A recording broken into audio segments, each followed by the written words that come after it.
Hey, what's up? It's Hutton from Outkick 360. Excited for playoff football this upcoming weekend across the NFL. The divisional round of the NFL playoffs, regularly my favorite football weekend of the entire year. 4 great games, 8 solid teams, really good storylines and matchups. And the game that kicks off the second round is the least talked about matchup across the national coverage, with the Titans hosting the Bengals right here in Nashville. And by the way, quick plug, next time you're in Music City, swing by and say hello to Outkick 360. Our studios are at 6th and Peabody, right there with the distillery and the brewery for Old Smoky Moonshine and Yeehaw Beer.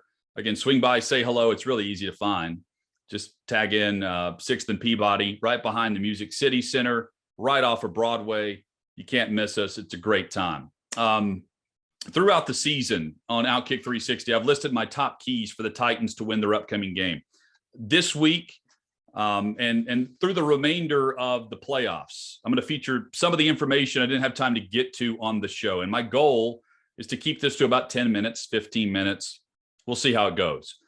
Maybe you're a fan of one of these teams. Maybe you're looking for a reason to lean one way or the other on this game. I was checking FanDuel right before I sat down tonight, and I like the Titans minus 3.5 personally. I trust that they're going to be able to find answers to several of the keys going into this game against a very capable Bengals team. Cincy is a fun team to watch. They are hard to root against. I just think the Titans are better. That doesn't always mean that team wins, but I like this matchup for the Titans, and we'll talk through it some. First, the Titans have to be able to pressure Joe Burrow without blitzing. And that's an area that Tennessee has featured as a strength throughout their regular season run with 12 wins. The Titans blitz at the 10th lowest rate in the NFL, but they rank first in simulated pressure rate. I should just say that came from Pro Football Focus at 27% on the season. That's a large percent there, number one in the league. And it should be even better when you consider that that's their average for the entire year. And towards the end of the year, we saw Bud Dupree get healthier. They've added Zach Cunningham off the waiver wire from Houston. And while he's not rushing the passer all that much, he's more of a run stuffer. He does help with the intermediate options against the opponent pass game. And I think he can create some disruption in that area this week. The ability to create pressure without using the extra man is critical against Burrow and the Bengals, because Burrow at times looks like one of the best quarterbacks in the NFL. And legitimately he is. He's a very good, young, up-and-coming player. I love the guy because he plays with a confidence, a swagger, a resolve. I mean, personally, I would want that quarterback to be a part of my team. He took a beating this year. And the stat that everyone throws out, 51 sacks. No one was sacked more than Joe Burrow in the regular season, but he stands in there and delivers against the blitz.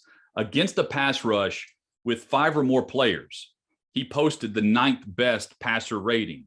But when he was rushed with 4 pass rushers or less, and you were still able to get pressure as the opponent, he had just the 17th passer rating in the NFL. That was middle of the pack, and that's a huge difference between 9th and 17th when you're going against some of the top defenses in the league that can get pressure with 4 and cover with 7. Zach Taylor's Cincinnati offense is much more aggressive against the blitz, against pressure.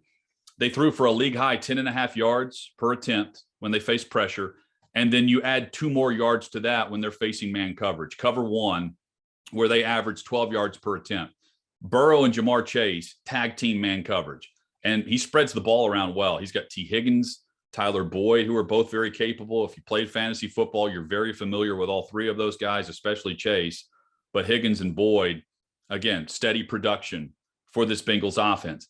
But Titans defensive coordinator Shane Bowen mixes his coverage as well. They're not necessarily handcuffed to a certain scheme. And I think by not blitzing, by mixing his coverages in this game, that should be able to contain the Bengals' explosive plays. The Titans defense can't give up many of those.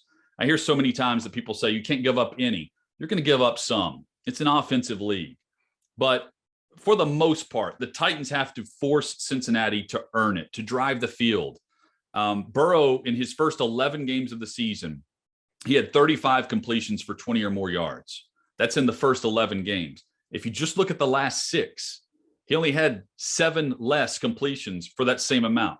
28 completions in 6 games for 20 or more. This Cincinnati offense got much more explosive as this season progressed. And yeah, they faced a banged up Ravens secondary, and along the way, maybe, not the best coverage. Doesn't matter here. Talent shines through, and the Bengals have it. We know that. The Titans need to limit them to 1 or 2 or 3 of those big plays. But that alone does not guarantee you that you're going to have success against this offense, because last week, Las Vegas did exactly what I just laid out. They only allowed 2 explosive plays to Joe Burrow and the Cincinnati offense. And Cincinnati is playing in Nashville. The Raiders are at home looking for a new general manager and likely a new head coach. And that's because the Raiders didn't do what the Titans are fully capable of. And that leads me to key number 2. It's the ground game. And yeah, the talk this week has been about Derrick Henry. It's an obvious key who runs the ball better in this game. But let's go deeper than the obvious here. In the last few games where Cincinnati had to go in the fourth quarter, where it was crunch time, the game was up for grabs. The Bengals defense, while they're ranked high against the run, they've allowed some yardage recently. 205 yards, 155, 133, 103, 100 yards. The season-long numbers look good for Cincinnati, but this game this week against Derrick Henry returning, against Deontay Foreman, who posted some really good numbers. Since Henry got hurt, he was the 4th best running back in the NFL, and that counts weeks where we saw Adrian Peterson get some time with him. This isn't just about what the Titans were capable of in September or what Cincinnati did in September. Saturday against Vegas, in the second half, the Raiders, when they actually ran the ball, ran it well. They just refused to stick with it, which I thought was the problem with why they didn't win the game.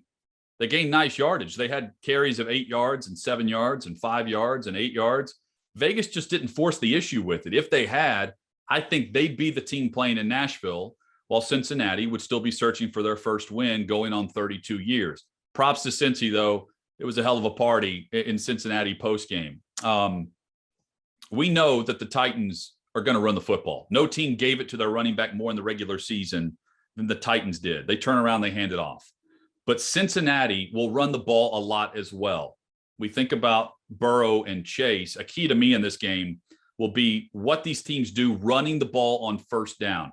Joe Mixon led the NFL on first down with the number of carries that he had, 184 carries on the season. 115 of the 184 carries that came on first down gained at least 3 yards. Mixon was getting them ahead of the sticks 63% of the time.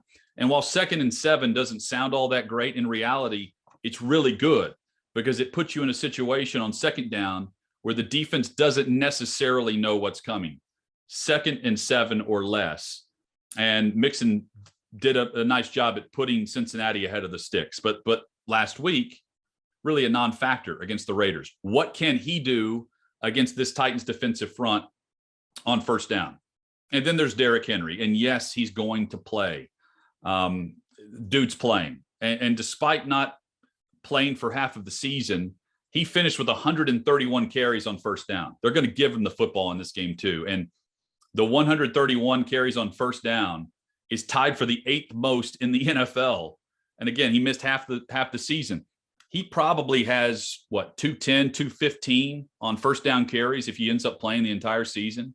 57 of his 131 carries, by the way, went for 3 yards or more. And again, that is keeping you ahead of the sticks. That gets the play action working. And that is where Ryan Tannehill is at his absolute best. This offense needs to find positive yards on first down in the run game. And again, play ahead, stay ahead of the sticks. I also want to see some creativity. I want to see some big plays by someone other than A.J. Brown or even Julio Jones. Julio can count for this too, but I'm looking at a guy like Anthony Ferkser. He should be a weapon here on play action. A.J. Brown and Julio Jones, they have opened up things for Anthony Ferkser in recent weeks. We're starting to see the offense get the football to Ferkser some in the last month or so. That's a great sign for play action. That's a great sign for Tannehill on the intermediate routes across the middle of the field. And number 3, last night I was looking through red zone offenses, trying to figure out who's the best in these playoffs.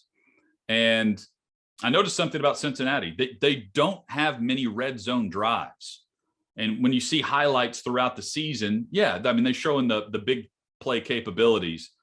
But I don't think I realized just how explosive they were until you look at the totality of the fact that they're not necessarily always driving the field. In many cases, they're not.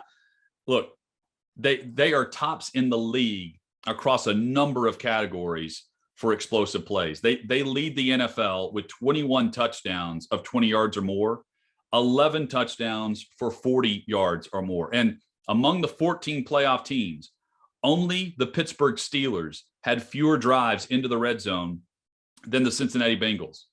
And the Steelers' offense in 2021 absolutely sucked. Cincinnati's offense does not. And my question would be this: if the Titans can limit those chunk plays, is Cincinnati capable of driving and finishing on this Titans defense? Let's just put the number at 3. Can they drive the length of the field 3 times in 4 quarters and go win the game? This Titans defense has been outstanding. They've limited the big plays throughout the year for the most part. I mean, when I say that, early in the year, I was among them crushing this defense because early in the season it was rough. They had some busts against the Seattle Seahawks. It's a game they came back and won in overtime. They allowed some big plays to Zach Wilson and Corey Davis. They allowed 7 plays of 40 or more yards their first 5 games. And since then, since their first 5 games, they've only allowed 5 plays of 40 plus. That's really good. And the bottom line is the Bengals thrive in this area, big plays.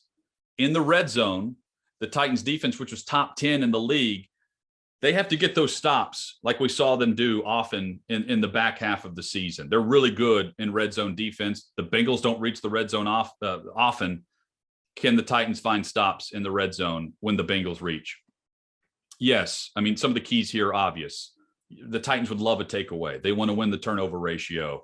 No, the Titans can't turn it over at a high rate. No, Ryan Tannehill can't play like he did against Houston at Nissan Stadium and expect the Bengals not to capitalize on it. Some things just go without saying, but here's what I'm expecting on Saturday afternoon.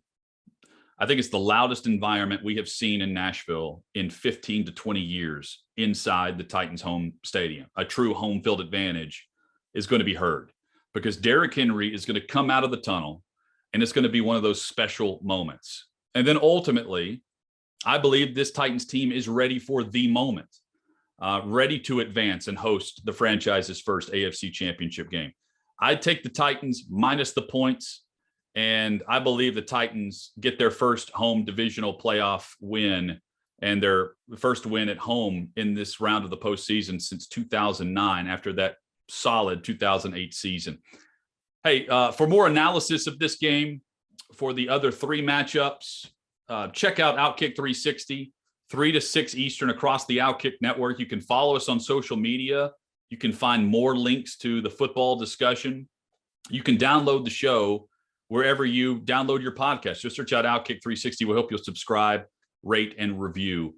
And we are on the road, by the way, to Super Bowl 56. We're going to be in Los Angeles with Fox in a couple of weeks. Myself, Chad Withrow, Paul Kaharski. Thrilled about it. Follow us along the way. Enjoy the NFL divisional weekend. I'm going to be back next week with a preview of the 2 conference title games. But until then, enjoy kickoff and check out Outkick 360.